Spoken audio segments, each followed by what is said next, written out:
जाड लेअर फुलाचं द्यायचं.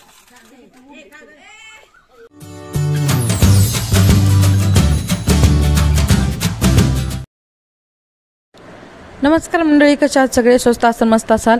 मी वर्षा अरे स्पेशल रेसिपीज ब्लॉग माझ्या चॅनलमध्ये तुम्हा सर्वांचं खूप खूप मनापासून स्वागत करीत आहे. तर लग्नाची शॉपिंग सगळी झाली होती आणि म्हणजेच 27 तारखेला हळद होती.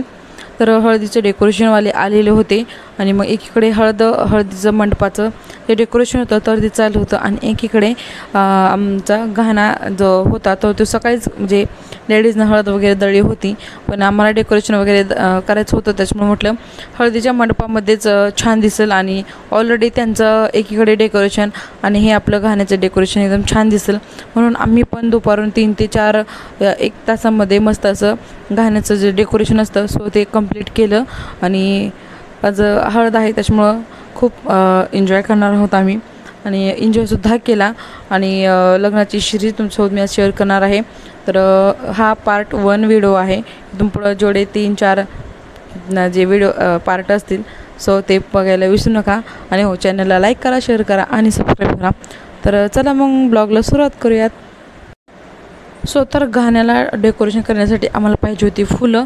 तर जी फुलं आहेत तर त्याच्या पाकळ्या ज्या आहेत त्या आम्ही वेगळ्या करत होतो. तर नवरीबाईलासुद्धा आम्ही कामाला लावलं होतं. तर वेगवेगळ्या फुलांच्या पाकळ्या आहेत तर त्या आम्ही वेगवेगळ्या केल्या. आणि हो, आम्हाला गावाकडचं एकदम छान लुक क्रिएट करायचा होता. त्याच्यामुळं शेणाने सारवलेल्या जागेवर डिरेक्टली आम्ही जाता ठेवलं आणि डेकोरेशन करायला सुरुवात केली. बाकीचे सगळे आपापल्या कामांमध्ये बिझी होते. आम्ही 3-4 मिळून हे डेकोरेशन कंप्लीट केलं. आणि कसं त्याच्यावर चटई वगैरे काहीच टाकली नव्हती आणि शेणाने सारवले ऑलरेडी खूप छान दिसत होतं. त्याच्यामुळं मग म्हटलं चला डिरेक्टलीच आपण डेकोरेशन करूयात. तो आता चला तर मग आता आम्ही डेकोरेशन करून घेतो.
आरू इकडे बाळा,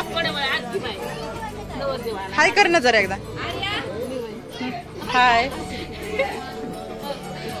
सो आता नवरदेवाची एंट्री होणार आहे. हा बाई आरू इकडे तू सरक नाही